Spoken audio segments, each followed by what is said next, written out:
you use that high school before? The boys are back. The boys are back. All right. Welcome back to another episode of Casual Discussions with the boys. Yeah. Well, first one of 2022. Quite halfway through 2022. I think like seven movies later. Yeah, we're pretty much done phase 4 at this point, but it's good to resume, and pretty excited to be back on. We don't have all the boys here at the moment, but we'll see how we go with doing these reviews again. Hopefully we'll eventually get to a recording when we're all free and all together again and holding hands and whatever. Malika was on a date. Yeah. Malika's on a date. Grant's got kidney stones or something. So Really? Yeah, they got a pass. He does, yeah. But he sent a picture of him drinking beers, so there he goes. But anyways, right, boys, it's good to see you again. It's good to be back, and pretty excited to, get on the this review of another MCU movie. We actually have new segments for this one, and Segments. yes, new segments. Shout out Mark Sagawa, if you're listening. Come on the pod. Can I just say something? I just looked up the release date of this film. This film was released before we released our last podcast. Real behind. So our last podcast was uploaded, for those of you loyal followers. Our last podcast was uploaded on the 24th of September. This movie was released on the 2nd of September. I remember we were talking about it. We were like, we finally caught up to like where they were up to. We were all like low key as well, just like, oh, like, what are we gonna do? What can we talk about? Because Shang Chi's out now, and we're pretty much up to date. So now what? walk away. We had to wait for this movie though, because it was in lockdown, right? Nah, I think we did already. It was already out. It came out like June, July, and then we watched in September. Oh, right. Okay. Yeah. True. I think. And then Eternals was at the end of the year. Yeah, November. Which would be a banger way to finish the end of the year. An interesting one to talk about. No, Far From Home. No Way Home was December. No Way Home. Yeah. Yeah, Eternals was like October, November. Yeah, Doctor Strange was January. Was that you, Chance, that put up? I swear it was you, and you were just like, "Does No Way Home count as a Christmas movie now?" Oh, because of the final scene. Just because of the time it was released, yeah. Yeah, but I think there's that final scene, isn't there, where he's like flying through and it's Christmas in the snow. Yeah. I think it was heading. It's a Christmas movie. No, it was definitely Christmas because there was heaps of people talking about when Hawkeye came out that maybe he was going to remember the final episode of Hawkeye came out after Spider-Man came out, the last episode. True. And people were like, "Is he going to run into Spider-Man in like an end credits, and then they're not going to know he's not going to know who he is?" Blah blah blah. Which do you add, would have been way better. But anyway, do you add No Way Home to your Christmas movie list that you're going to watch with your baby? No, but I think I'll add Hawkeye to it. Yeah, fair. all 6 episodes. Wow. Maybe Handsy. The child's trying to keep its head up. Dad, what's happening, Dad? You're getting an education. That's what you're doing. All right. Where was I? Oh yeah, our new segments. All right. So we've split them up into 4 different segments: Phase 1, Phase 2, Phase 3, Phase 4. Phase 1 is essentially your first impressions of the movie. What did you like? What did you dislike? Phase 2 is cast impressions. Who stood out, whether that was good or bad. Phase 3 is kind of like, a deep dive in a sense where we kind of geek out. We look at Easter eggs or I guess the lore of the MCU, what aspects of the universe building that kind of, we were keen on or we appreciated, or what this movie brings. And Phase 4 is our usual Tobey Maguire rating, which is so perfect for Phase 4 because Tobey Maguire is now one of us. And then the final question. Final question in regard is just whether or not this movie hypes us up for Phase 4 in general. So yeah, those are the new segments. We'll get through those as we go on. And yeah, the movie we are looking at, if in case you didn't see it in the title already, is Shang Chi. Yes.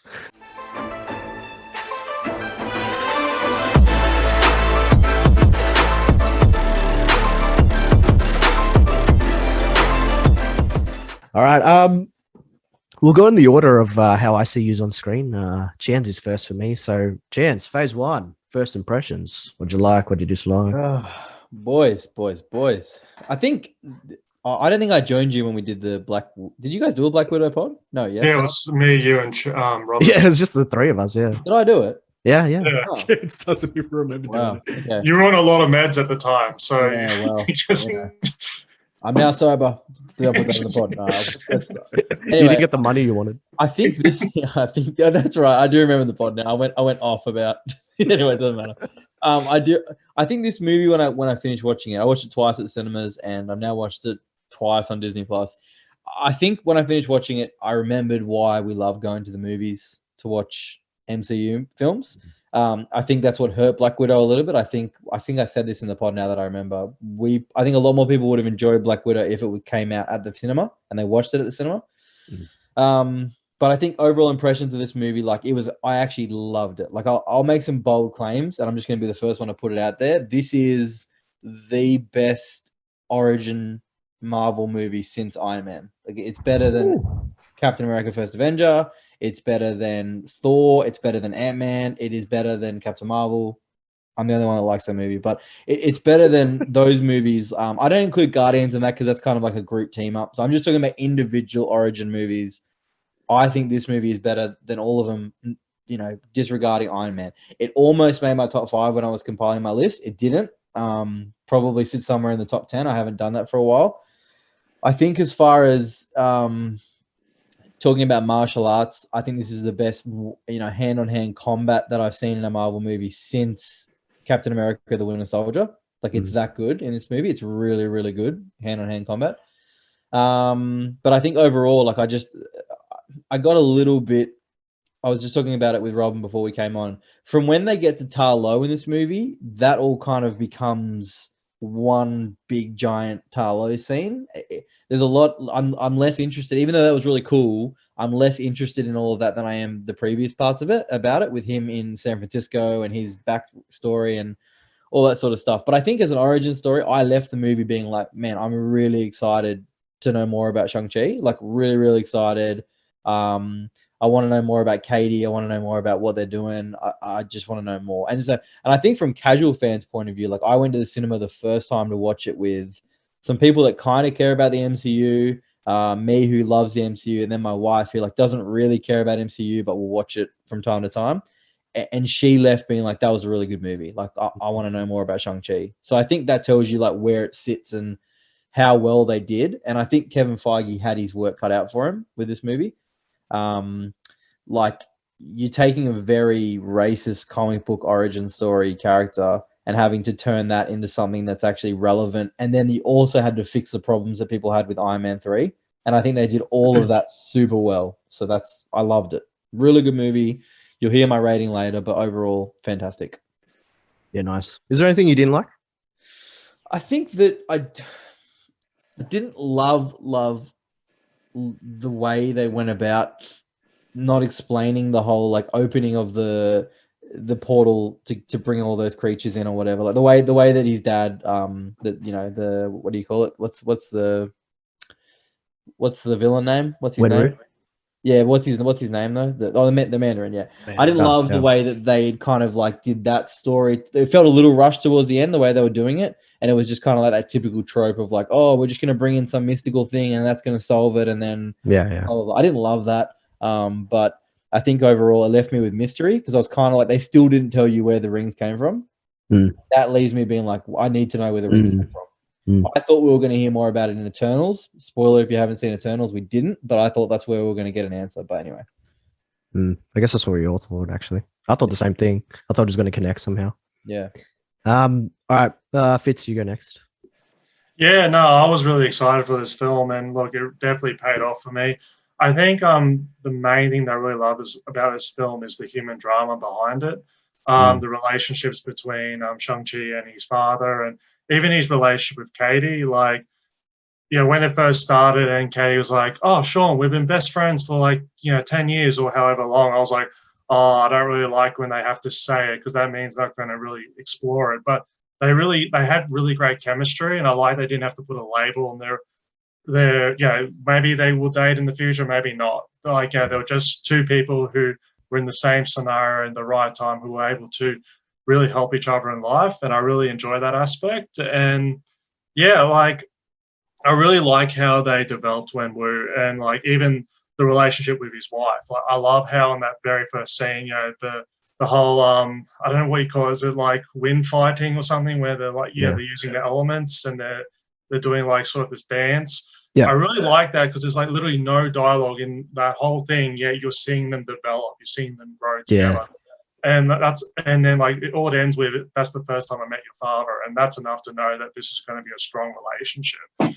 And I just enjoyed, like I've said, the human drama and also the influence from like Asian cinema, and not even just the martial arts, the way it feels. And yes, obviously it still follows that Marvel formula, but they allow the Marvel formula to complement it. And one thing I definitely loved in it, which is more of a DC thing, is they allowed Shang Chi to be really flawed. Like the fact that he says, "Oh, he was sent off to kill someone," and he's like, "No, I didn't do it." And later on in the movie, he's like, "No, I actually killed that person.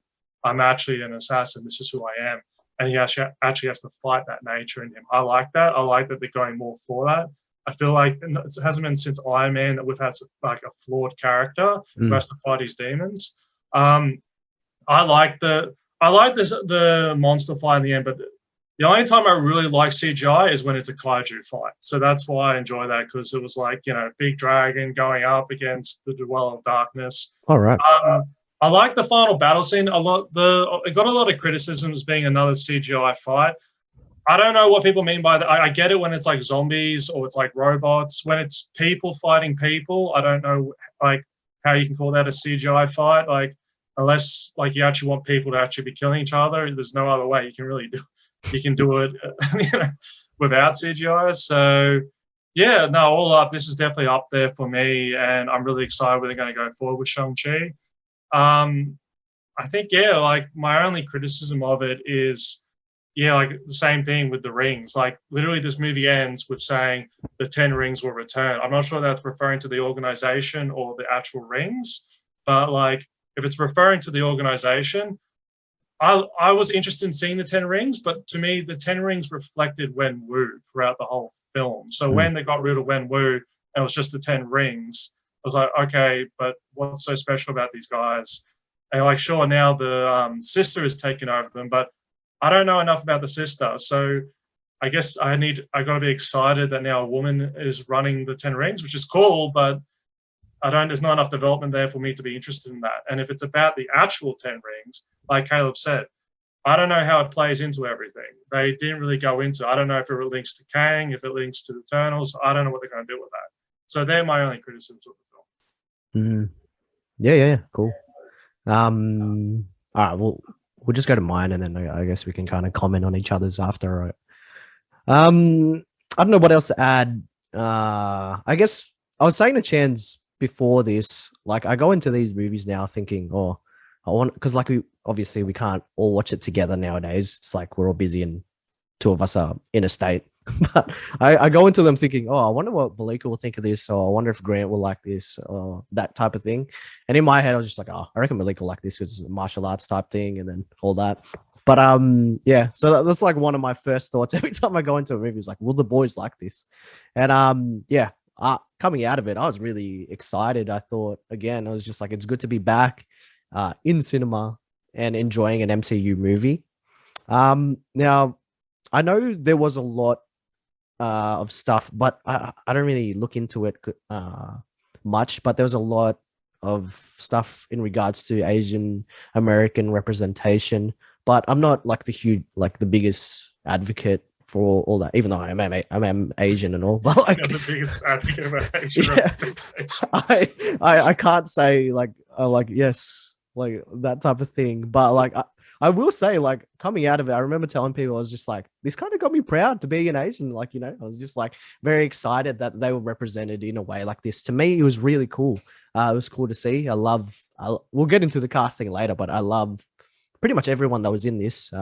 There's not much I can say in regards to, their flaws, if any. But in regards to my general feeling, this movie. It got me excited, and I think I liked that. Again, MCU is good at doing their own thing in a sense. Like they do draw on comic lore, but they made the 10 Rings and I guess the character development and storyline in this very original and one we could you could connect with and relate to. Like you could feel their emotions. You could understand what they were going through. It took me a couple watches to like really understand the character development. And I actually love a lot of the Asian tropes they had in this. Like one of the most simplest one is karaoke. Like it's like it's such a simple thing, and it's kind of like a funny part of the movie, but it's just like it embodies good times. My camera. But yeah, I really like that. And then also in regards to the things like expectation and pressure from your parents, it's very part of Asian culture, and I like the way they did in this movie. And honestly, the first half, or maybe first 2/3 of the movie were probably my favorite. When we get to Talos, where things they didn't drop or drag, but I felt like my interest I wasn't as engaged or as excited as compared to the first 2/3 or first, couple parts of the movie. But I did enjoy, I guess the visual aspect of a lot of this. And again, Chance talked about the martial arts in this, and it was really good in this movie. Not only was it like well choreographed and whatnot, but it was really artistic. And yeah, honestly, my favorite fight scene is the first one. When we were in what's her name? Well, Katie Aquafina. No. Shang-Chi's mom. Shang-Chi's mom. Oh, sorry.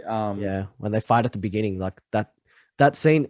Some people thought of it as like really cheesy, but for the I guess like that's some younger audiences, I guess teenagers, just like. Can I say Brendan Lingle's opinion does not count on this podcast? Yeah, a lot of them are saying like, why are they staring into each other's eyes or whatever? Well, like her name is Ying Li, I think. Ying Li, yeah. I thought it was amazing, and again, it was like a lot of development in regards to her breaking him down and him finding love and that type of thing. And yeah, it was just visually beautiful. And then my other favorite fight scene was the fight scene on the bus where we see what Shang-Chi can actually do. Can we agree that's the highlight? Oh yeah, it is. Yeah, it was for me. I'll say it is. It was definitely up there. I think the soundtrack helped it too. Like this has, I mean, 100%. Malika would normally comment on this if it was here. Forgive me, Malika. I'm just a peasant. I'm just liking music. I like the music. I think the movie had a pretty good soundtrack overall, but that scene in particular, the problem is we saw a lot of that on the trailer, and for that to be on the trailer and then to still be as dope as it was in the movie was pretty cool. Yeah. To be honest, you didn't even need like the train to split up and like all that stuff. For me, you could just have Shang-Chi fight all those dudes and still have been just exciting. Yeah. There was quite a bit of parts though that were like you could tell were quite CGI, and I understand why they do that. It's because it's the part that kind of draws a lot of audiences in, like CGI big fights and all. And like, yeah, it was cool, but like you don't always need to do that. And Winter Soldier was like, I guess a big evidence of that. And nowadays you don't necessarily need a big fight at the end of every movie to make it like stand out. I know it's like what a lot of people look forward to. I admittedly do as well. But like in this, I think for me, it would have been enough if it was just Shang-Chi and his dad. Like I'm not sure how they could have, finished off that story. But to me, like that would have been all I needed. But like, they had the big kaiju type fight, which was cool too. I'll say that. But I feel like yeah. Sorry to interrupt. I feel like as far as the whole, I had this point in mind when David actually brought it up before. David sort of mentioned that a lot of people are not complaining, but the fact that they're just like, oh, we don't like the big CGI fights, which for me kind of feels a bit ridiculous when we're literally talking about superheroes. Yeah. and superheroes with powers and who are involved in mystic arts, and they're going to be fighting alongside mystic beings or alien races, and it's just like 90% of that movie is going to be CGI. Like, you realize that like a lot of this stuff is going to be like CGI centric. So if there are going to be fights, there is going to be, or there will be elements of CGI. Obviously some fights will be more so than others, but it's just like, what do you want? Like, that's how I feel. you know what I mean? It's just like, it feels a bit silly to be saying like, oh man, that movie had way too much CGI. So yeah, because you're literally watching a movie about a god of thunder. That I don't know how you make that look real. Like, that's just what it is. And as far as I think as far as this movie, Zeta, when you said there was a bit over the top CGI, whereas like, Winter Soldier didn't do it, I kind of feel like it's just the nature of the movie. Yeah. Like, Shang-Chi or Shang-Chi being very much focused around these like Asian culture, which is very mystic and which does have magical beings, and which does have a lot of stuff that they probably do want to highlight around Asian culture. Whereas Winter Soldier, as much as I love that movie, like, it wasn't about all of that. You know what I mean? Like, it didn't have this big cultural thing at the back. The back of it, I guess, that they didn't need to highlight. Whereas Shang-Chi, like, that was basically like the big thing. And I guess because not just that, but we'd seen the success of like Crazy Rich Asians, right? Yeah. Whereas like that hyped up the Asian community because they were just like, yeah, sick. Like, finally we get a movie that represents us. And now Marvel, not to say that they were jumping on a bandwagon, but it's just like, well, how can we do the same thing and get the Asian community back on our side? Or get the Asian community to come. If, one, we're going to have this massive Asian cast, which you've already seen in Crazy Rich Asians, but two, we're also going to be going into your culture and into your, not Asians in general, but like, specific to Shang-Chi's Chinese, yeah? Yeah, Chinese. Yeah. So diving specifically like into Chinese culture and, getting everyone hyped about that. Yeah. Which, again, we're talking about mystic beings and magic and things like that. So it's just like, you kind of have to rely on CGI. Another point to that is just the fact that the Shang-Chi was an origin film. So it's just like, I don't know that a fight with his dad would have been able to carry the hype. Whereas like Winter Soldier, again, we didn't need it but the heroes and the characters in that were already so established and already so well known by that point. Whereas Shang-Chi, it was just like, well, it's his own movie to stand alone. How are we going to get people hyped? Outside of just, the cool fights with the rings and the martial arts and the kung fu and all that kind of stuff. Yeah. Let's include some big monsters and some big things that they have to fight against as well. That's a good point. I mean, like, I didn't really think about it in terms of that. You got to think about it in terms of even in Winter Soldier, like, you knew. So think about it in terms of the characters that you didn't know in Winter Soldier, right? Like, you didn't know. Black Panther? No, he's not in that. No, that's Civil War. Sorry, I'm getting ahead of myself. In Winter Soldier, you didn't know Pierce. That's pretty much it, right? Like, and then the people that were in Shield that were around that, you knew. You didn't know Falcon. Oh, yeah, sorry, you didn't know Falcon. Yeah. But you didn't know Falcon. You didn't know Pierce. That as the main characters. You knew Bucky, even though he was in a different role. You knew him. You knew Fury. You knew Natasha. You knew Cap. Like, you knew all those people. So I guess it didn't really need to do that. I mean, and it's the reason that Winter Soldier is in most people's top 10, at least, maybe top 5. Sorry, Malika, you're a scumbag. Because it did such a good job at making those characters go to another level, and that was very pivotal. But yeah, you're right, Josh. Like, we didn't really know these characters. So like, for casuals to walk away being like, wow, that was a sick origin story. Like, they probably needed this big battle. But anyway, thanks for bursting my bubble that it's all CGI and none of it's real and superheroes. So thanks for doing that. And now cue the Yelena. Don't say that. It was real. It was real to me. Anyway, but yeah, it's a good point. I didn't think about that. I guess I just think about it the way that, like,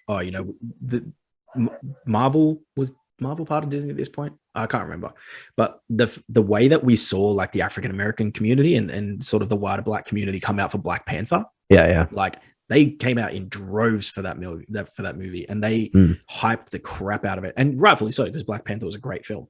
But I imagine that they were sort of thinking the same thing here. They're just like, cool, well, we've got another sort of very culturally heavy movie that we can, is going to appeal to the wider audience, because we are Marvel and that we are doing superheroes, which we've been doing for a long time. But how can we capitalize and get the support and hype of, you know, the Asian community. Yeah. Let's go super into their culture. Even if you're not Chinese, you're going to feel somewhat connected to this. Like, and I can speak to that. Like, if I go watch a movie about Hispanic culture, even though I'm specifically Chilean, if there's a Mexican movie, I still relate. Like you said, Zeta, like you relate to some of the tropes, even though, you know. Do you relate to In the Heights? I haven't seen In the Heights. Oh, okay. That's more Central America. I do dance down the street, if that's anything. So. But yeah. I mean, yeah, like I said, I'm not someone who's like an advocate for like the Asian community. Like, you know, we have to fight back at that type of thing. But again, I got excited from this movie, and yeah, I appreciated what it did for Asian representation. But like, just in regards to back to, you know, the fight scenes again, I think this movie did really well mixing it all together and effectively utilizing the CGI. Like, personally, I thought, because again, I think Chance was saying it, they told stories with their fight scenes. Like, they didn't have to say anything. Can I just say as well, you know how you had mentioned that like some younger people apparently weren't fans of that sort of fight style and scene. I don't know, but I feel like we grew up when we were younger. Like, we grew up with so many more movies like that had that kind of. And I was watching. It was funny. I was actually, because I watched Shang Chi today, and then I watched some like summary videos on it and stuff like that. It's a specific type of fight style / scene that they used in a lot of older movies, like Kung Fu Hustle, The Matrix, even, that is used to like build a relationship within a fight scene. Yeah, and it's just like, obviously, you know, without trying to drag out in that moment the whole relationship of Ying Li and Wenwu, let's show them building this intimate relationship within a fight scene, which was a very common thing that they used in a lot of older movies. Again, like Kung Fu Hustle and things like that. So I don't know if it's because we're sort of more used to it and like you don't really see it as much anymore unless you're watching sort of those specific like kung fu movies, which I guess again don't get the sort of coverage that they do as much nowadays. But yeah, I don't know. Maybe that's a thing. Maybe they're just not as used to it as we were. Because I feel like I remember watching a lot of movies with that kind of very floaty, almost dance like fight style. Yeah, it was like ballet. Like how they defeated the Jaguar at the end of Kung Fu Panda, number 1. 100%. That's actually lit. That's a lit fight, though. Yeah, it is great. Kung Fu Panda. But yeah, I brought it up because when a couple different things, like we always talk about the Marvel formula, where it's always like there's a character, they have some kind of struggle, they got to get through it, and then by the end it just ends up in a big fight scene type thing. But like, I feel like they still do that, but I think, like, I did enjoy the end. Like, I think it was unique enough for me to appreciate what they were trying to do. And again, I think they developed Shang-Chi's character in regards to him mixing together, his parents' fighting styles while also trying to embrace his culture and embrace who he is. Like, I almost teared up, admittedly. I thought it was awesome. But I remember the second time I watched it was with Dad, and he was just like, when they brought in the dragons and all that, you kind of lost me. And I was just like, oh, okay, well, fair enough. But I was just like, oh, maybe to the casual fan, maybe it's just like, no offense, Dad. Which I guess is another thing too. Like, your dad being, the older generation would have been, obviously Shang-Chi is sort of based on the popularity of Bruce Lee, I'm pretty sure, at the time. And your dad would have been sort of more accustomed to those, like the dancey fight scenes or sort of the more hand-to-hand combat things, which they did include. But, the thing that your dad pointed out, once you brought in all the monsters and stuff, which is, I guess, what the younger generation is more drawn to, he's like, you lost me. But a lot of the younger generation are probably like, yeah, that's sick. I want to see more of the monsters. I want to see more of the mystic stuff. I want to see more of those big battles. So I feel like it's just trying to find that like balance in between. It's just like, let's do a lot of hand-to-hand combat stuff. That's still cool. Like, I think I really not undervalued or underappreciated, but when I watched it again the second time, which is just today, funnily enough, I was just like, far out. Like, the combat in this movie is like A grade. Like, it's sick. It's crazy. The choreography, again, like David pointed out, the bus scene, just watching that, I was like, far out, man. This is wild.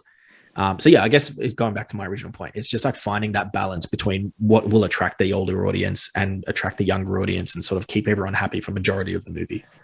But going back to the monster thing, I could be wrong in saying this, but I feel like I was raised watching like King Kong, Godzilla, all those sort of things, and I feel like even though now they're remaking that sort of stuff, it's more our generation before us that are going to see those. I feel like the younger generation aren't as into the big monster comes out and fights, but I could be wrong. I could be wrong about that. It's a bit of a mix, but yeah, I feel like it sort of comes down to a nature of the movie thing, because you think about Godzilla, King Kong, and it's just a big monster fight, whereas this is like a superhero movie. It's not, you know what I mean? Yeah, I guess it's just the nature of the movie and what's actually involved and what it's about. My opinion, anyway. Yeah, it always depends on delivery. Like some just do it just cause. Whereas there was like purpose to them bringing him in. But we can talk about whether or not the development was there. I think Chan said it wasn't all there, but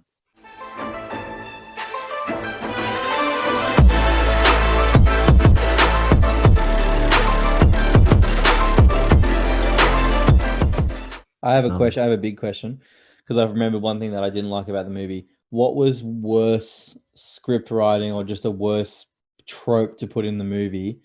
Aquafina hitting that shot on the dragon, or after picking up a bow and arrow for the first time, or Ned being able to use a sling ring the moment that he picked it up, which is worse. Well, Ned having the sling ring brought about all those amazing things that we enjoyed about that movie. So, like, without the sling ring, we wouldn't get Tobey or Andrew. So I kind of feel like Ned's sling ring thing opened up the portal to like Hobgoblin potential. And everyone's like, oh, like, are they going to do it? Like, are they going to do Hobgoblin?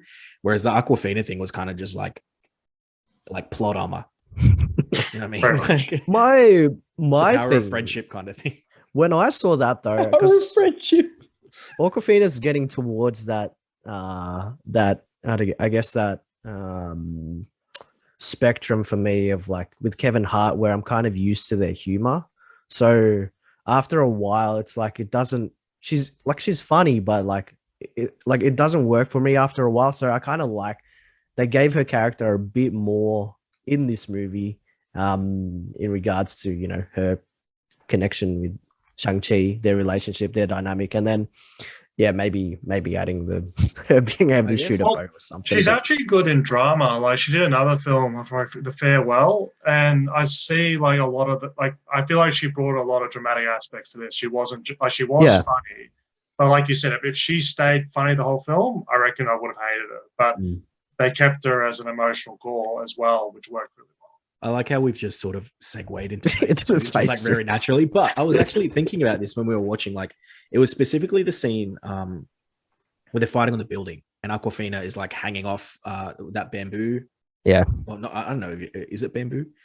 Yeah, I'm pretty sure. Is it just plain wood? No, it wouldn't bend like that if it was plain wood. Yeah, I was going to say it was definitely bamboo. When she was hanging off, I was just like, even though she is at the moment like. She does fit that sort of that sidekick stereotype where it's just like they start off useless and then towards the end of the movie, like you start to see a glimpse of how she could be useful in the future. But I didn't actually find her, I guess, annoying like you do find some of these other sidekicks that fit into that stereotype. It's just like, oh man, they're so useless, and they're trying to make it. Oh, don't get me started on Falcon. Don't get me started on Falcon. He's Captain America now. Hey. Put some respect on that beautiful black man's name. That's the people's Captain America. Yeah, well, now he's Captain America. But, there was a phase. Hold your horses. Hey, all I'll say, of known Captain Americas, because we're not including John Walker because that man's scum of the earth, there are 2 known black Captain Americas in the MCU and only 1 white person. So talk your talk, African Americans. Shout out to all the African Americans listening right now. We love you. But yeah, I didn't find that she annoyed me. And maybe to your point, Zeta, I think you made an interesting point, whereas like, I think because we're still somewhat new to Aquafina as an actress or an actor, I don't know. Maybe we haven't seen enough of her yet to be like, oh, okay, like I'm so used to your style of comedy. I'm so used to your style of humor that now it's like, it's a bit dead. For me, like I've seen her in maybe 2 or 3 movies, including this one. So I guess for me, I'm like, oh, I'm not as familiar with your work. So like you didn't annoy me. But I think for me, at least the way that they did her in this movie was like, she was still entertaining, but not annoying. She fit into that sidekick, that stereotype sidekick profile without me being like, oh, like I know that you're going to come to the end and you're going to do something that's going to help the main hero. Yeah. Like I know that, but it didn't annoy me. That's just my take anyway. He was really good in this movie. Like I think that when she got cast, I was very skeptical. I don't like her. Like I didn't like her before this movie. Like at all. Like more than Natalie Portman. Like Well, okay, hold your horse. That's a different level. You guys are pulling out some big tropes here. Like Awkwafina to Falcon. Okay, Falcon's about to get his own movie, people. When Awkwafina gets her own Marvel movie as Katie, go into the cinemas, watch Katie. Like we can talk, okay? I'll watch Katie. There are actually Marvel's people. There are people though that have said they'd be down for like a series of like with Katie though. I wouldn't. I don't know. That's undefeated. Like, I was just like, I'm not that. whoever has that opinion, you watch you're wrong. Hawkeye, and there's one guy on Hawkeye that says like, what's that? The line that they always say in Hawkeye, they got the dumb Russian guys. They always say like, what's that thing? What's the thing they always say? I don't know. I just thought of Imagine Dragons. Anyway, Like he was ranting on about going to Imagine Dragons. I'm talking about those guys. So that episode came out, and the internet's like, "Oh man, we'd watch a whole series of just these guys walking around town." I'm like, shut up! You stop! You wouldn't. People hated them, but we're going on a tangent. But anyway, I think Awkwafina was really good in this. I think that I have seen her in Crazy Rich Asians, and I've seen her in what's that Oceans movie? The Making of Crazy Rich Asians. Ocean's 8. Asians 8 then. Ocean's 8, yeah, that one. I've seen her in that. And look, to be completely honest, Josh is right. In that scene when she's hanging on the bamboo in Shang-Chi, I really didn't want her to. Up until that point in the movie, I was a bit like, oh, okay, Awkwafina. Then she was dangling there, and they'd done enough at that point to build their relationship that I was like, I really don't want her to die. Like, she could have died in Crazy Rich Asians, and I couldn't have given a crap. She could have died in Ocean's 8 at any point. Like, the first opening scene of the movie, like Suicide Squad level, kill them all, and I wouldn't have cared. But in this movie, I was like, don't kill her off. Like, she's really good. I think that she needs to... Like, this is how good of a job they did. When you get to the end, spoiler alert, and they open up the portal, and they go to be with Wong in the end credit scene, and she's there, I didn't ask questions. Now, David... I don't know, but I didn't. I was like, oh, yeah, that makes sense that she's there with Shang-Chi. Why? She doesn't have any powers. Yeah. Why did they call her? Why did they want her to be there? So to me, she did a good enough job to establish that relationship that I was like, yeah, that works. So that's all she needed to do. Well, like even even the fact like one thing I did like about Eternals was there's a certain character in that who I did not believe was shocked by the world he was in, like the way he acted. In this one, Awkwafina gets it right where she's in this world, because like that whole scene, which is like, Sean, I love you. You're my best friend. But a guy with a machete hand just tore our bus in half, Sean. And like she brings that humor, but that realism of like, I understand the world I live in, but this is really crazy. And I think that's really hard to bring into a film, because whenever a character has to act shocked, there's so many times in the past where it's like, I don't believe you're actually shocked by what's happening. Yeah, I think her being relatable in a way that was believable was what drew me to her character. And I think one of my favorite scenes is, it's really simple, is when they're having breakfast with their family, and then she's just trying to be like, Mom, I do my best type thing. And I was just like, that was actually like delivered very well, like, and she did well there.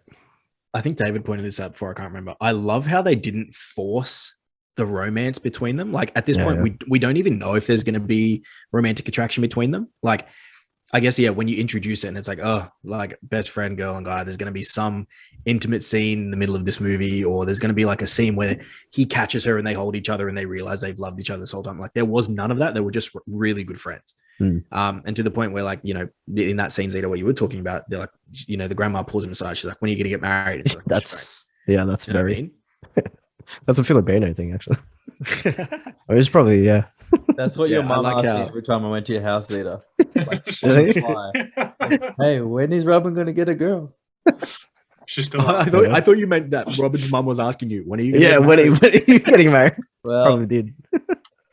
In another lifetime, in another multiverse. Moving on from Awkwafina. Sorry, I also thought Wenwu was great. He's my favorite. Yeah, I think one of the movies that I was one of the videos that I was watching, they said even though this is a Shang-Chi movie, it actually felt more like a Wenwu movie. Yeah, because it was so much about him, and like I actually loved seeing his past and how he's struggling in his present. And there were so many like little hints at like throughout the movie where they were like, oh, you know, when they were talking about the grandma's husband who's passed away, and then Aquafina's mum was basically like, oh, moving on is an American idea. And that was basically set up for the whole thing of Wenwu not being able to move on from his wife. And nice. just, you know, That's a great just like little things like that. And I'm just like, that's huge, dude. And I just like, I loved, not only did he do a great job, but I just feel like the fact that they made a Shang Chi movie, which was about Shang Chi, but it also equally felt as much a movie about Wenwu.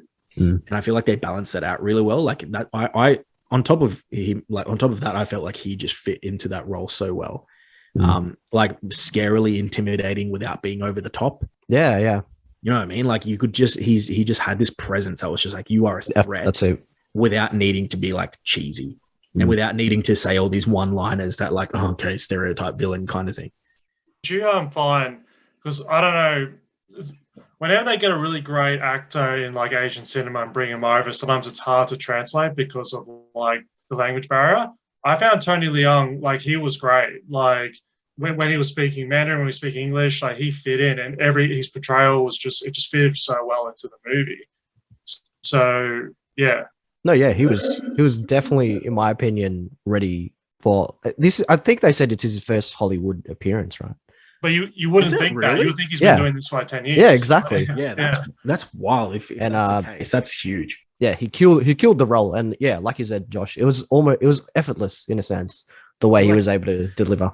I just think about that, and this is one of my favorite parts of the movie when he arrives in Talo, and the guy's like, oh, you know, get out there, you know, whatever, you don't belong here. Your sins would have destroyed this place or whatever. And it's just like, young man. Essentially, he's just like, watch the way you speak to me, young man. Yeah. And I was like, whoa, that's mad. I loved that like one line. And I think that the way obviously that they delivered that, and he's like, you know, I've lived 10 of your lifetimes. And I was like, this guy is sick. Like he's just killing it without being over the top. His line delivery in the movie is so good. Yeah, like, crazy. They're at the dinner table, like at one point in the movie, you know, when they bring them all to the thing and they're having dinner, and he's explaining like why he brought them there, blah, blah, blah. And he looks at Shang-Chi and he's like, my son, you can't run from your past. And like, he's speaking to Shang-Chi in the movie, I get that, but he's speaking to himself. Like he's lived all these lifetimes of like killing and pain and suffering and conquering, and then he found love. And like in his mind, it's like that past caught up to him. And that's obviously what happened. Like his wife died because of that reason and blah, blah, blah. Like, but he literally can't, like, that even brings back to what you're saying, Josh, about like change or whatever being an American like concept or moving on or whatever. He can't move on from his past. And it's like eventually the very thing that started him going out to find Ta Lo in the first place, which is how he met his wife, is the very same pilgrimage that killed him, because he dies at the hands of the whatever that beast is called or whatever. Yeah. Like the very thing that set him out all those long ago in the past that took him on this pilgrimage to find it, and he got like halted and had this life about, you know, deciding there was something that he could grow old for. Eventually his past caught up with him, not just to kill his wife, but it caught up to call him back to go back to the thing that haunted him for so long. So I think like he portrays just so many layers of characters in the movie that are like unbelievable. So yeah. Do you think his whole thing of training Shang-Chi and even the way he treated his daughter was they were so much like his wife that he was trying to make them like him, and that the way killing her memory until he realized he could bring her back later on down the track when it was too late? Yeah, I think of that, and also he didn't know any other way to like raise, like without. Yeah, but he was playing Wii with them, like just before before she died. Like he was that loving father, and then he turned into the man again. Yeah, I think he just reverted back to like, this is my talents, these are my giftings, this is what I'm good at. So like, this is the only thing I have. Like when you feel pain, you revert back to, this is the only things I know how to pass on to somebody, is the things that I'm good at. So he was just passing on. But like, man, the stuff with the Chinese culture in this movie that he passed on, as far as being like an elderly in his lifetime, elderly traditional Chinese culture thing. Like even when Katie and forgive me, I don't know the sister's name in the movie. What's her name? The sister's Xingling or something. Charlie, I think. Yeah, Jingling. When they turn up after getting captured, and come to the 10 ring compound. Xiaoling. Yeah, when they turn up, he's like, my son has returned. My son has returned. Take the women to their quarters. I was like, bro. Yeah. Like it's just there was so many layers for. That's why at the end of it, even in that after credit scene with Xingling when she takes over the Ten Rings. Some people I spoke to afterwards was like, oh, okay, typical like woke Marvel, like there has to be a girl now leading the Ten Rings, like feminist movement, blah blah. But I was like, I felt like that was on, in line with her character development. Yeah, it was coming. Yeah, like she had this whole thing about being like, I feel as though I was overlooked, like blah blah blah blah, and like that showed in the movie. It wasn't just like this trope at the end of being like, we're gonna put a woman in there. It's like this was not Flag Smasher from Falcon and the Winter Soldier. This was not that. Like, do you know what I mean?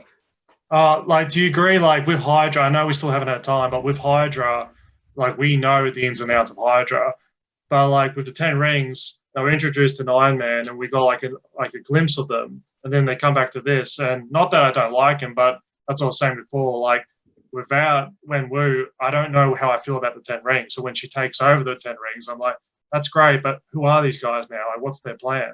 Yeah, I feel like they've tried to keep that sort of ominous because they're just. I feel like that very last credit scene was ominous in that you're like, okay, she wasn't a villain throughout the movie. Jungling wasn't a villain throughout the movie, but it's just like, is she going to be villainous with this organization now, or is she going to use it for good? Like, I think, I'll address two things. So, Chance, what you were saying, I completely agree. Like, there wasn't like an overt push, in my opinion, from Marvel to be like, yeah, super feminists and like, yeah, obviously there has to be a woman in power. Because I feel like even when they went to Ta Lo and she was just watching the people train, and then Shang-Chi's auntie comes and she's like, the women train here as equals.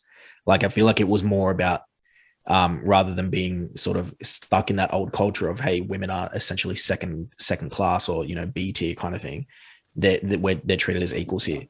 And I feel like that's just her stepping up to take her place as an equal, not even as like being in charge, but it's just like, no, I'm on the same level as my dad who was before me. And then, yeah, I guess it was just, yeah, they sort of leave that open to be a bit ominous in that you don't know which direction she's going to go. Like, is she going to sort of revert back to where she was before, like doing sort of shady, black market kind of stuff? Or is, she going to use this new organization that she's now got her hands on for good somehow and sort of move in the shadows? I think at some point in the MCU, if they want to establish the Ten Rings, which I think they should, because I think it's a really cool organization in the comics and for the MCU to go forward with, they need to establish what power level of the Ten Rings we're talking about. Like, I think that's what you're kind of getting at, David. Like, we just don't really know.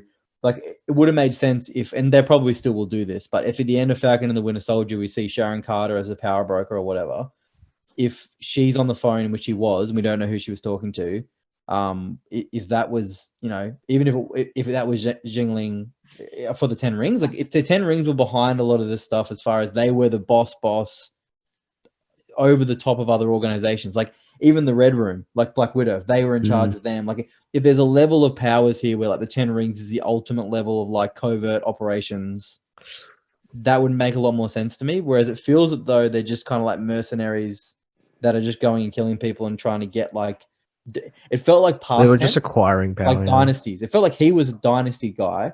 Yeah. And at a certain point, he met a woman, but he'd only met her for that amount of time. So it's like that didn't. He then went back to the Ten Rings again. So it's like, what were they doing?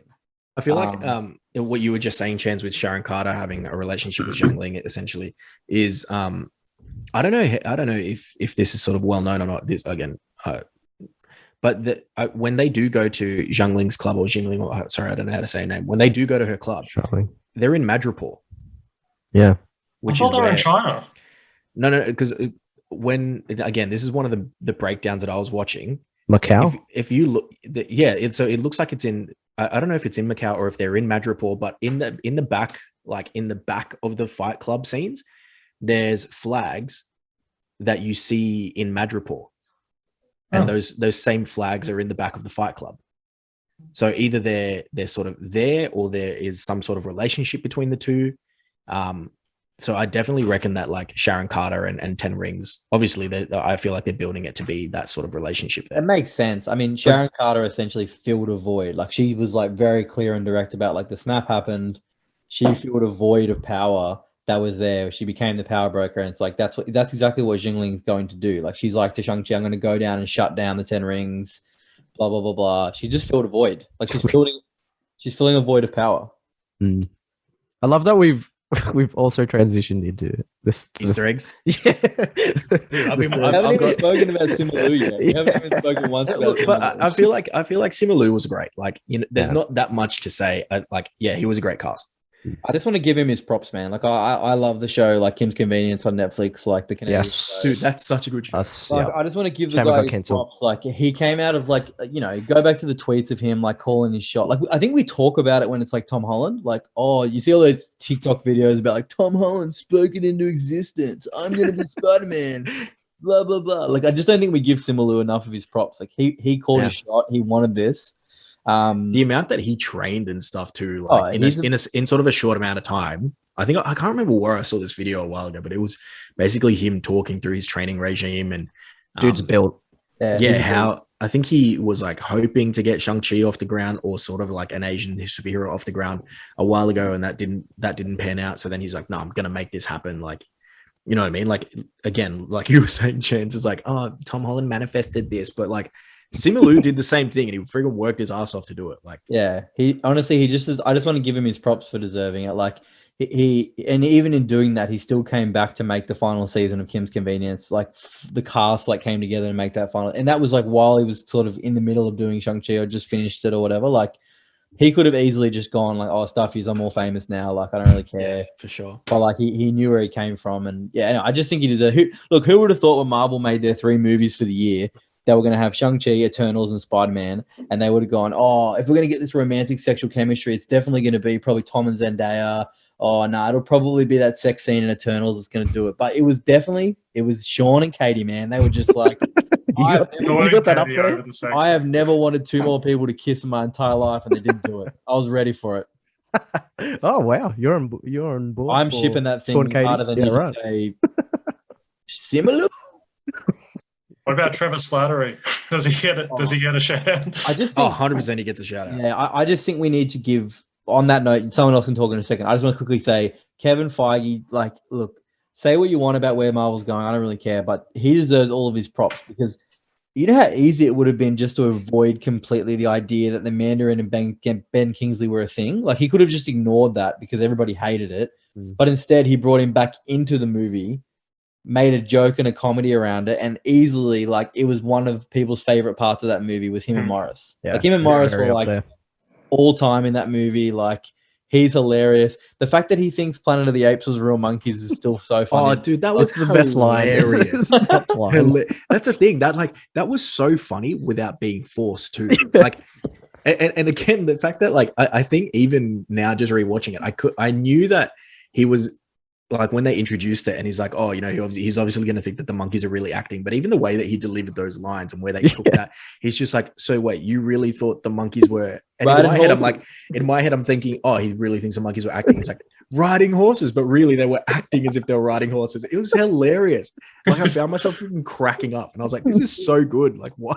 I think it's such a simple scene. What gets me is like how he genuinely, it hits him emotionally. Like he's on the verge of crying about it because he was so inspired.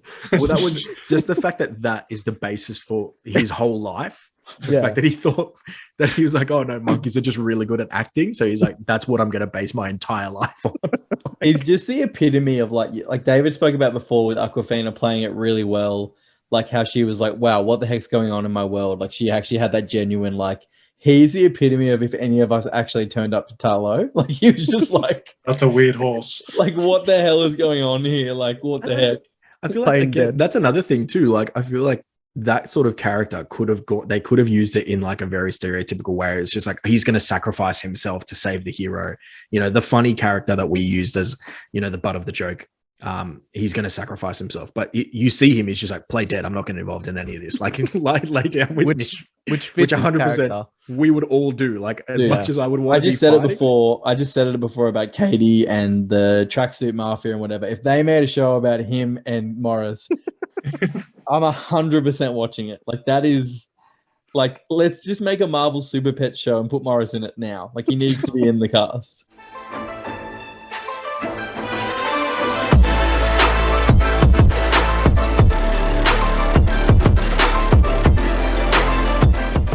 So I'm going to use that to transition to my first Easter egg. which isn't a big one, which I feel like we've sort of done the whole Madripoor flags and all that kind of stuff, which I feel like is still a huge kind of thing. But yeah, in that Fight Club scene, obviously you see when they're sort of showing the lower level fights, it's like, no, you're not going to fight here. Like you see one of the, I guess, soldiers or one of the people that were sort of in. I honestly watched. Yeah, from Iron Man 3. Yeah. So he's fighting a Black Widow. Yeah. And it's actually the exact same actress that acted in Black Widow. Like she's like they sort of face matched her, and they were just like, she's actually the exact same chick, and they've credited her in the cast as being like a widow. And they were saying like, give this chick her own show. Like that would be an interesting thing to see, because it's just like she's been freed, but then somehow goes into this like undercover nightclub. Like what she's doing here, and she's like fighting for her life against. Yeah, why would they bother? Why would they bother using the same? Like that just makes no sense to me. I mean, obviously maybe there's a reason, but yeah, why would they bother using the same woman? Which again, attention to detail is crazy. So there's no reason why they can't put attention to detail into the CGI of She-Hulk. They literally cast this lady for 4 seconds in a movie, and they paid her for that. So, but even Extremis, like they got rid of that in Iron Man 3. There must be a reason why they brought that back. Yeah, just one guy that just stayed alive. The one guy got away. It's like, maybe it's from a different multiverse. I wonder if it was like intended as like, we're going to address Iron Man 3 in this type of thing. I will say though, Aldrich Killian back. I know he's been burnt to Chris, but I actually want him back. A different universe potentially. Were any of you annoyed? Purple Man. I know this is going back to characters for 2 6, but were any of you annoyed that when we died? I was. I was. I mean, I understand. We were waiting a long time, and that affected. I think we were talking about before in regards to Zhu Jialing taking on the mantle in the 10 Rings, because you knew he was gone. But like at the same time, I think I like you didn't have to kill him off, but I would have liked it if he was like he just chose to step down from the Mandarin and just kind of went his way. I personally wasn't as upset that they killed him off, but I kind of feel like it almost makes sense to kill him off too, because I feel like they made a pretty big point throughout the movie that he had nothing left to conquer. There was nothing left for him. And the one thing that he was holding on to, his kids were grown, they had their lives. The one thing that he was wanting and still hoping for was his wife, and the belief that his wife was still alive. And it's just like that reality sort of kicking in. She's no longer here. It's just like, aside from my kids, but they already have their own established lives. Like, what do I have left? There is nothing for me to do. Like, I don't desire that power. I don't have the desire to rule anymore. Like, my kids they don't see me as a father as much as they have that love for me. Like, I don't have that relationship with them. So what more is there for me? I do like the way like it ended, like his death was well delivered. Like it ended with a selfless act that was out of love, where he gives his son the rings and all. And maybe it was one of those things where you could probably argue that he was too far gone anyway to be redeemed. Because like one of my favorite scenes too is when he takes Shang Chi with him into that bar, and then he just lets his son watch him just murder everyone in that bar or whatever it is. It was just like, that was dark. That could be a thing too. Like in his own head, he's just like, I've already lived thousands of years or 1,000 years or whatever, conquering and ruling, and I gave all of that up, and I essentially restarted my life to do this whole mortal thing, to marry, to raise kids, to be a dad. And then, that obviously went how it went. And then I had to re-pick up my old life, do that again, and become the vicious conqueror, and become, this monster essentially. I can't do that again. I can't put it all down again and try now again to be a dad, to be a father, to be this caring and loving person. Like, it's just tiring at that point. You know what I mean? Yeah. I wanted to talk about the 10 Rings for a bit, because it's very different to in the comics. The comic version, the comic iteration. So the actual rings? Yeah. Like the actual rings with like different souls in them or something. I like the originality of this, and I think it fits better with what the 10 Rings is in the MCU, this like organization. Like, it just makes sense. But there was also a theory going around saying that the rings were actually bigger. Like, we're not sure if the rings have been used sort of to their fullest potential, and there is potentially space for them to to absorb souls into them, I guess. Yeah. At this point, they're all the same power. They're all exerting sort of the same abilities and whatnot. Yeah. But I think there's the potential for them. But there was also a theory that were the rings enlarged and were they bigger because they were originally meant to fit on the dragons, like claws? Right. And that was where the dragon originally sort of had their power. It's pretty sick to think about. Yeah, it's just it was just a wild theory that I was reading. And I was like, what the heck? Yeah. I don't think so. And I don't see it's pretty far fetched. Yeah, it's far fetched, but I was just like, that would be cool. Oh yeah, they originated, but I don't think that at this stage they're gonna call back to Shang Chi one and be like, hey, remember that dragon that we killed? Turns out the rings came from the dragon's freaking claws. I don't think they would, but it was just cool.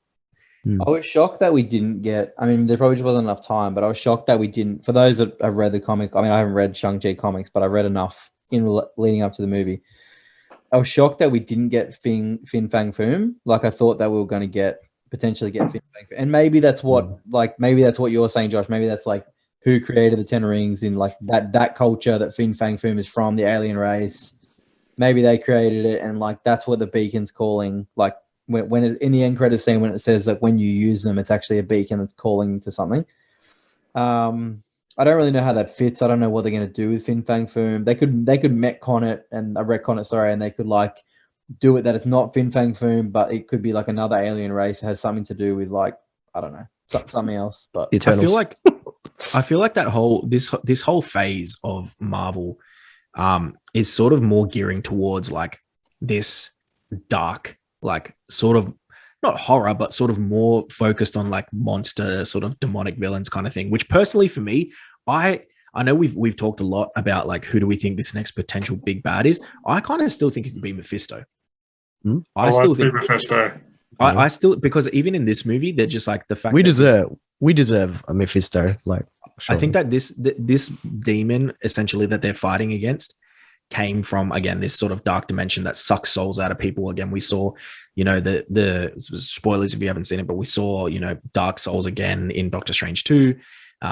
We've seen a massive focus on Wanda, even though we think she's been killed off at this point, but they did WandaVision. She was a massive role in bloody Doctor Strange 2. I don't think she's dead. I think they're going to bring her back. At least in some respect, whether it's one from a different dimension, whether it's the same one. Yeah. I feel like there's a massive focus this phase. There has been a massive focus on this sort of very dark, almost hellish, demonic theme behind a lot of the monsters and the enemies that we are seeing, which for me, and again, with the focus that they put on Wanda, could lead to Mephisto as the big bad for this phase.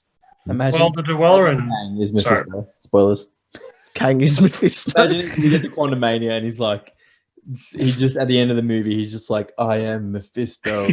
And that's another thing too. I hadn't even considered that either. Obviously we've considered that, but it's just I would love Mephisto, but I would also love Kang. Yeah. I will be happy if they take it whatever way. What were you going to say, Fitz? Well, one thing I was going to say was, I think the reason why I didn't do this goes all the way back. The reason why I didn't do Fin Fang Foom was because sorry, his name always cracks me up. Because can you imagine trying to say that as an intimidating enemy? Fin Fang Foom. We have to go fight Fin Fang Foom. People would walk out of the cinema immediately. No, too many syllables. But I think they were worried because they really wanted to focus on the respect of the Chinese culture, and that's why they had. I forgot the name of the dragon in the movie. It was the Guardian or the Water Dweller or something, but Protector, I think. Yeah, they wanted to make it more of a spiritual thing, while Fin Fang, he's an alien dragon. Yeah, his name Fin Fang Foom, which they might bring later, but if they should make the same reverence. They should make their own movie, Fin Fang Foom, because I don't know how much you guys know about him, but he can produce up to hundreds of eggs and reproduce asexually without anybody. You know so much about Fin Fang Foom. This is lit, bro. Fin Fang Foom is the best. I don't really, because again, I know is Zeta phasing through the multiverse for anyone else right now? I am going into Talo right now, literally. Zeta's in the paint dimension right now. I don't know. It's kind of a lot to wrap my head around these things, all these universes, timelines, and all that. But I guess I know Tarlo. I don't really know a lot about it, but it is. I guess it is interesting that we were introduced to another. What is it? Does anyone know what I it was is? literally just about to ask that. Is Tarlo another planet? Like, No, it's another. It's like Asgard. dimension. yeah, Right. right. Yeah, so Like Asgard, in yeah. the comics, Tarlo is like it's a realm essentially where that is sort of on par with like Asgard. So it's like Right. it's another realm of the gods, Yeah, but it's mentioned that. but it's on Earth. And that's why I think the fighting style there was another shout out to the fighting style. The fighting style that the people in Tarlo use, it sort of very much connects them to the Earth. Yeah, And that's why like they were able to fight so well, or Mm. at least they were using like air and water. Like, I can't in remember their her fight name. styles. but when his wife was able to fight so well with him, is they Ying essentially Li. made a point that because she was on home turf, right? Mm. Like it connected them so well to the Earth, and she had all this power sort of behind her. Yeah. Not just one from being from the protector, but essentially like you have this alien tech and this alien weaponry that is incredibly powerful, and that's why they were able to fight so well, because they were using essentially a fighting style that was that had home ground advantage essentially. Mm. But yeah, it's Tarlo in a nutshell is like another sort of godly realm. Right, so it's comparable to Asgard. To Well, Asgard, yeah. It's interesting because like the Dweller in Darkness is actually a Doctor Strange villain, and Tarlo is actually introduced in the Thor comics. So it's interesting that they borrow from these different That aspects is pretty of cool. Marvel. Yeah. I think it's cool too, like just what Josh said, because the 10 rings seem alien, or I don't know. We still don't know what they are, but then it mixes together the fighting style of gods. Like, so Shang-Chi is essentially like an epic mix. What I was sort of thinking, do we think these 10 rings are the actual 10 rings? Oh. Or are they Or could are they remnants of that ring, of the 10 rings? Potentially, or are these just like a fake essentially, and like the real 10 rings that have the ability to absorb souls of It's still out there. souls of heroes still have yet to be discovered. And you know, I don't know, that's just something that I was thinking while I was watching it. I was just like, I wouldn't be surprised if these 10 rings aren't the actual 10 rings. Apparently they're making a Disney Plus 10 ring show on the organization, or just on the making of the rings. It's like a documentary about metal formation. How we did it. No, apparently, I mean, it's not. Apparently, the guy that made the guy that directed Shang-Chi, person directed Shang-Chi, in his contract, he's booked a multi-year contract for the sequel to Shang-Chi plus the Disney Plus spin-off show. Destin Daniel Cretton. Is there a theory out there that links the rings to Fing Fang Foom? I actually want to know if you've read a theory. No, I haven't. I just thought of that. Then I've told you, I'm creating so many, solving so many problems for you here, guys. If you're listening to this, and I don't know if we're recording when we said this before, but Ned is Wong. It's like proven. It's happening. I want to know if there's a tie between this movie and Spider-Man, because Clev, who we saw on the bus, the live streamer guy, is in Spider-Man as the hot dog stand guy who's like, hey, do a backflip. Same guy.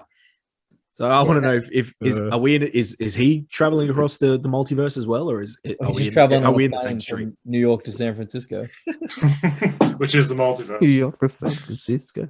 I remember watching the trailer, and then I wasn't really disappointed, to say the least, but like it was nice to see Abomination like in this, like in that fight scene with Wong, even though there wasn't that much to it, but like it doesn't like he's going to be in She-Hulk and all. Yeah, I was going to say, surely they're doing more with Abomination. Otherwise, like, what was the point? Yeah, like it doesn't look like it's just a throwaway thing. But do you think it's weird that like what we take from it is, I can't wait to watch She-Hulk because I finally know why Wong takes Abomination to a fight club. Like it's just a weird lead into She-Hulk. Like it is a bit weird. Like I guess now that I think about that, although it was cool to be like, cool Abomination. Like, does that feel a bit forced? Because really, how does Wong know him? Well, not even just that, but why is Wong fighting him? What? Like, why? I think, you know what I mean? Like, I'm thinking about it now. I'm like, why is Wong there in the first place? Outside of like, oh, sick cameo. Yeah, we're going to introduce him later in the movie. Why is he there, and why is he fighting?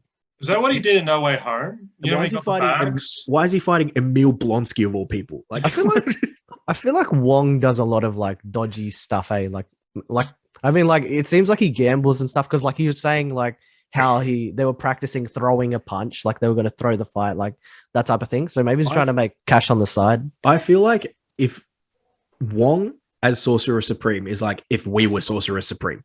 Yeah, exactly. If I had these powers and could do whatever I want, what the heck would I do? I'm going to go prove that I can fight the Hulk by defeating Emil Blonsky.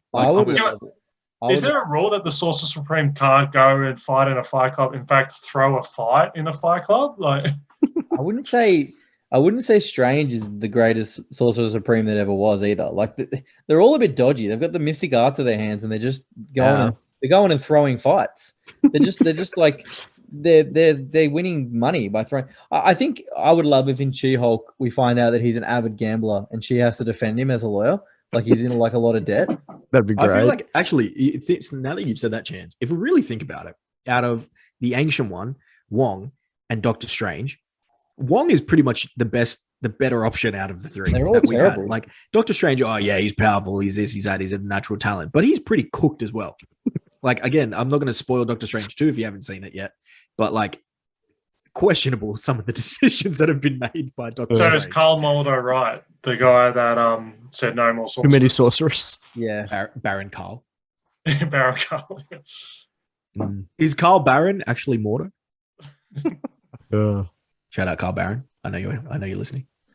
But like, yeah, I don't know. How did Wong meet Abomination? Why is he breaking a criminal out of? Again, it's cool in the movie, but in the context of the MCU, it doesn't make any sense. It's so random, yeah. Yeah, I guess it doesn't make sense. But now that we're getting She-Hulk or that we're, I guess later on we're just like, oh yeah, I guess that's why they did it. But I guess if we're thinking about this movie at its point in time, you're just like, what the heck is going on? Like, why is this here? I'm not sure if there's any more. Is there any more Easter eggs? The other guy, the one with the painted face, I feel like they didn't develop him well, and they set him up to be a big villain. The assassin bringer, Yeah. death something. Hang on, I've got or whatever he was. The one, yeah. Yeah, I feel like in the trailer in the movie, they're like, yeah, Death he's gonna be Dealer. like, dude. He was set up. Yeah. I think it was a very simplified kind of story thing where they were trying to say like this was kind of when Shang Chi was training, this was the one he couldn't beat, and then he finally beats him a little bit in that. A little bit. In that, and then it's just like whoa. But yeah, I don't know. He didn't amount to much. I don't know if there's a deleted scene, if anything. Yeah. I guess other little Easter eggs that we're seeing here is just like call outs to Bruce Lee, Jackie Chan, the fight style. They were saying like, if you watch Jackie Chan movies, like he very much uses his environment to fight. Yeah. And that's exactly what this movie felt like. Yeah. There were call outs to Bruce Lee. So like, the old guy in Tarlo, the one that he gets called a young man. Yeah. He actually was like he used to work very closely with Bruce Lee in some of his movies and some of his fight scenes and stuff like that. You could see there was a lot of like power Bruce Lee type hits, even almost a 1-inch punch type thing. Oh, that was another thing that I was going to say around the fighting styles is that you see, even though Shang-Chi learns the fighting style that his mum used, when he first faces off against his dad, he still uses what he's used to. Yeah. He still uses his sort of original fighting style. And then the way that he eventually ends up defeating his dad is by adopting the fight style that his mum used. Yeah. And it's just like, I can't beat my dad using what he taught me essentially. Yeah, because his dad will be better at it. Yeah. Well, the guy's lived for friggin' forever. If you could have one pet from the MCU, would you have Lucky the pizza dog, Goose the cat, Morris, or am I forgetting anybody? Like you said like the pizza dog, whatever the cat, Morris. I don't know what it is. Morris. Do they actually give the species a name? Goose. Isn't his name Goose? No, Goose. Goose is Top Gun? the cat. Yeah. Is what's the it's a the robot arm in Iron Man? Is that considered a pet? I'm gonna butcher. I'm gonna butcher this pronunciation, but it's Morris is a Dijiang. Oh, it's like an ancient Chinese, like yeah, right. But the actual Goose Dummy. the cat is also an alien of some kind, right? It's like that black hole. Yeah. thing. Yeah. It swallows the cube. Isn't that what all cats do? Yeah, they suck souls. Go ball. And sorry, if you like cats, you're wrong. You're listening to the wrong podcast. Who's cat? Eh? That was another thing as well. Like I think what they were saying as well. I don't think this is plausible, but the fact that now they've focused on the Darkhold and they went to things that we saw in Doctor Strange 2, and certain places that they go to where Darkhold maybe potentially originated from, that the demon who essentially wrote the Darkhold could be the big bad for Phase 4. Yeah, Mephisto? Right. Or was it a different guy? No, Mephisto didn't write Darkhold, but I still think it could be Mephisto personally. But I mean, I guess they could retcon it to make it Mephisto if they really wanted. if they wanted to.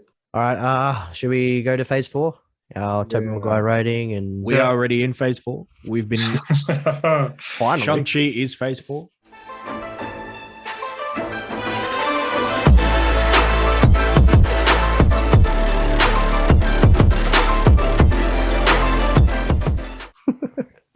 All right. You want to start off, Josh? Your rating and whether this movie keeps you in it for Phase 4? So I think this movie now, funnily enough, like I really liked this movie when I first watched it. And I think now that we're sort of further into the phase, going back and watching it, I'm like, now that I know more, I'm just like, oh yeah, wow, like the little things that it could tie back to, rather than at the start, it's just like, what could this lead to? I'm just like, oh yeah, it's crazy seeing how this ties back to certain things that were even set up in this movie that now branches out, and we can create different theories from a movie that was essentially one of the first releases in Phase 4. So I feel like it does hype me up more now for Phase 4. Right. Seeing the tiebacks and things like that. I think at the time of watching, I still loved it. And like, there were little things, I guess, where it's just like, oh, what are the 10 rings? Who are they calling? What are they going to do with the 10 rings organization? That hyped me up. But I guess, yeah, now going back and watching it, I actually, funnily enough, get hyped up more after 9 months of it being out and like, you know, all of this other stuff happening in the meantime.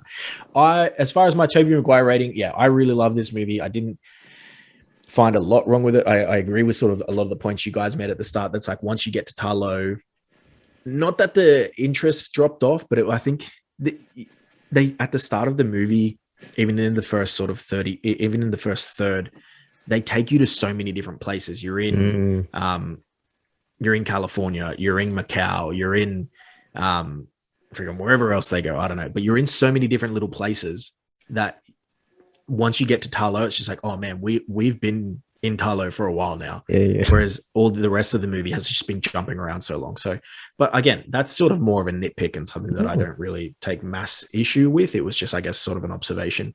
As far as my Tobey Maguire rating, I'm going to have to give this film an 8.6 Tobeys out of 10 Maguires. Nice. I reckon I really, really enjoyed this. I completely agree with Chance. And it sort of made it even more obvious when Chance was rattling off all the Origin movies. I don't actually like a lot of them. Like, I wasn't a massive fan of Captain America, Ant-Man, Thor. Like, they were good. Sorry, bro. When I first watched Captain America, I really wanted to like it. And I like it more now when I rewatch it. But when I first watched it, I was like, oh man, I really want to like this movie, but I just don't. It's just Caleb wanted you to like it? Is that why you really wanted to like it? That's no, like I genuinely wanted to. But like, yeah, I think of a lot of the other Origin films. I'm like, they're there. But yeah, Shang-Chi was great. So 8.6 to an 8.7 Toby's out of 10 Maguires. Nice. I'll go straight to my rating. I'll give it an 8.75 Tobey Maguires out of Toby's out of Maguires. It's very wait. Do we give it to Tobey Maguire's out of 10 Tom Hollands? I'm so confused. Or I'll give it 10 Toby Garfields out of Tom Hardy. I'm getting lost in my now. Jared Leto's. You're bringing in Venom now as well. Michael Keaton's. But yeah, it's very high up there for me. Yeah, again, an origin story. I think for me, it actually really balances well the expansion of the MCU as well as like character development within an origin story. I like that you got just Simuliu's development, Shang-Chi's development. Simu Lucy Liu.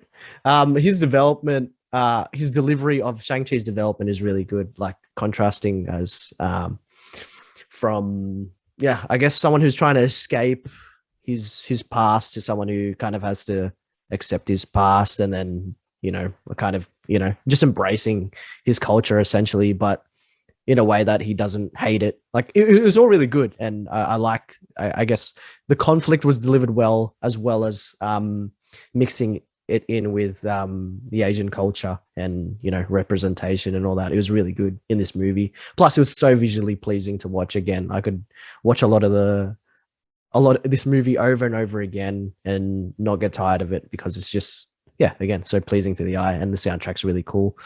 But we've already talked about the Easter eggs and the universe building in this. It 100% gets me so excited in comparison to other movies.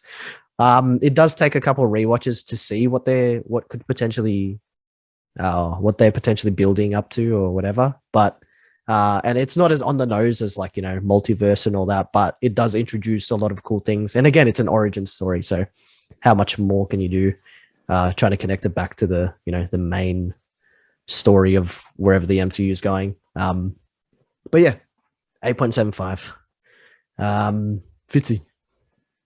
Yeah, originally they were going to have Eternals come out before this film, and I was just thinking about, had I come out of lockdown and gone and seen Eternals, I probably would have went back into lockdown. But I'm glad that I'm glad that that I went to go and see Shang Chi, and it made me excited for Phase 4.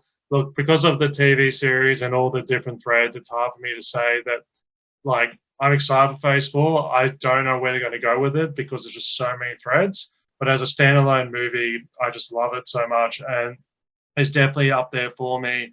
I really hope they bring Fing Fang Foom in the sequel. Like, that needs to happen now that we've spoken about it. But like, all the things that we've said about it is so true. And like, I want more Shang-Chi. I want the next Disney big con for them to announce Shang-Chi too. And I hope they bring in some big weights like Jackie Chan, and even what's his name? Who's the guy? Don something? Chris Tucker. No, the guy in the Ip Man movies. Yeah, Chris Tucker. Bring Chris Tucker into it. Oh, Who's you mean the guy in the Ip Man movies? You mean the guy that's in WandaVision too? Donnie Yen? Donnie Yen. I want like guys like that. I want him to make it more focus on the martial arts. Ooh. But yeah, Shang-Chi, I give it 9 out of 10. 9? Oh, wow. Yeah. You get Black Widow the same. Oh, is that the first time David's given higher than an 8? Nah, yeah, Black Widow. It's the first time, but it's higher than you gave Black Widow a 9. You're cooked. There's no way you gave Black Widow a 9 of all movies. Actually, can I ask you something? I feel like a lot of the movies and stuff we've like watched in Phase 4, David has said more often than not, I hope this is just a standalone thing. Like it's like it just doesn't connect to the MCU. You like a lot of like after Moon Knight, you're like, I hope it doesn't connect. Like you hope it's just its own thing. Because it's all confusing to me now. I don't know if it's Kang, it's Fing Fang Foom, it's Mephisto, are the Celestials working for the Ten Rings? The big bad of the MCU is Fing Fang Foom. The thing is, as well, now it's opened up even more because it's just like, the character that I'm seeing, are they in the same universe as the other characters that I'm used to seeing, or is this character or is this version of this character from a different universe? Yeah, because they could always do that. It's just like, damn, they killed off this character, and then joke's on you, I was just visiting another universe for a little bit. I'm actually back. I'm assuming that all of us. I'll get to my rating in a second. I'm assuming that. Are we up to me? Yeah. Yeah. I'm assuming before I get there that all of us have seen the OG, like the Teenage Mutant Ninja Turtles animated series, like the one when we were kids on TV. It was on like yeah. So TMNT. Yeah. This feels primed for like the end of that first season of that show when they kind of feel like they finally defeat Shredder, and then it's like an alien head and then it's up in space. Yeah. Shang-Chi feels prime for that, where like in number 2, it's like, I just defeated you in like my martial arts, and the next minute, space, Fing Fang Foom. And then like he's just fighting some alien creature in space. That would be awesome. Oh, that'd be great. I hope we get there. Anyway, my rating, David, first, before I get there, I know I'm just spiraling at the moment. I'm pretty tired. Before I get there, David, I know Eternals was like its 18-hour movie, so don't blame it for that. What was the worst cinema experience for you, Eternals or Captain America: The First Avenger? Eternals. Oh wow. Oh. Okay, Yeah. Okay. wow. Very My cool. wife almost died in that movie, which I will What? tell in the next podcast. Save it. What a cliffhanger. Keen. That's Oh, so much not worse not than for not telling them. us Like, where just the to hear the story. Yeah, tune into the next podcast because at the very start we'll be discussing how David's wife almost died from watching Eternals. Are you, What an experience. are you talking about real death or just like metaphorical death? The aircon wasn't working, so when the movie ended, she was almost like passed out. Like I would have left it as a cliffhanger and then we could have started. Everyone's like, how did she almost die, David? No, she was just really hot. well, in the multiverse, no. Anyway, okay, where am I? Okay, yes. As I said at the beginning, I think it easily was the best origin story since Iron Man 1. That's saying a lot for me. I love Captain America, the first Avenger. I like the first Ant-Man movie. I don't love the first Thor movie, but anyway, this is easily the best one. The action was great. The characters were great. The soundtrack was great. Look, Tarlo was a bit long, but I still think it was cool to see it and to give us more questions for what's coming. Out of all the things we've seen in Phase 4, other than Ant-Man and Quantumania, because I know that we're going to get Kang, I think that I'm most excited for the next Shang Chi movie out of any Marvel property. Let's go. As far as like me getting excited for Phase 4, do we know when Phase 4 goes to? I read that it's like end of 2023. Is that right? Does anyone know if that's correct? No one knows. No idea. I was gonna say if that's the case, dates keep that's not changing. actually that far away. Yeah, I don't know because surely Kevin Feige's on a retreat right now to figure. Surely it has to end with like a big movie, right? Like you'd imagine it has to end with like. Don't they normally end phases with like an Avengers level movie? And then Yeah, you'd assume so. They're talking about doing sequels. Phase 2 though ended with Ant-Man. And Phase 3 ended with Far From Home. So they normally have a movie right before that, right? Yeah, like something huge. Phase 2 was like a letdown in general. So okay, so it has got me. I have to go back to when I watched this movie. I can't just talk about now knowing that I've seen Eternals and then Doctor Strange and stuff and my thoughts on that. After I watched this movie, it got me really hyped for Phase 4 because I was like, oh, okay, cool. We're getting new characters. I haven't felt this way since I watched the first Iron Man movie, like with a new like superhero. Like it got me really keen. So I think my rating would be 8.9 Tobeys out of Maguire. Like I think that it's the 9 up. I think I have to go back and check. I think 9 upwards is like my top 5 echelon. So it's not quite there. It's currently probably sitting around 6, 7, or 8. I think that's where I had it last time. Yeah, it almost bumped Guardians. It was close. I think Guardians is still my top 5. I'm not 100% sure. It almost bumped Guardians, but you just got to kind of go back and rewatch Guardians and then be like, nah, it's probably not that good. Like it's not as good as that. But yeah. Anyway, 8.9. Nice. Alrighty, boys. That concludes our Shang-Chi podcast. Good times. Thank you, boys, for joining. Appreciate it. We'll see how we go with the other 2. I kind of can't be bothered. So maybe they can just help me. Just don't. Yeah. I said to Malika, it would have been good to have his martial arts input, considering he's a renowned stick fighter. But look, at this point, you miss out. Sorry. Let's move on to the next pod. Dragon scale stick fights. Anyways, but yeah. Again, hope you enjoyed our podcast on Shang-Chi. It was fun discussing this. We're so excited to be back. We're sorry for butchering all the Asian names. We apologize to everyone. And not remembering. We are not racist. Rest in peace to Malika's grandmaster. Yeah, maybe don't agree with that. You know, the funny thing was I was about to say, oh man, I'm dead. No, he actually was a good guy, apparently. Malika said he was a good guy. He must have been. He's the Grand Master. He has to be a good guy. If you had to put... Okay, I'm not going to ask that question. I can ask it once we finish recording. It's been great, guys. It's super good. So good to be back. Tune in for our next one where we talk about Eternals, which... Yeah, I don't know. It's going to be a struggle. We'll see. That movie is the eternal bane of my existence. But I think it'll make for good discussion because usually the bad ones do. Yeah, I love it. All right. Thanks for watching. We're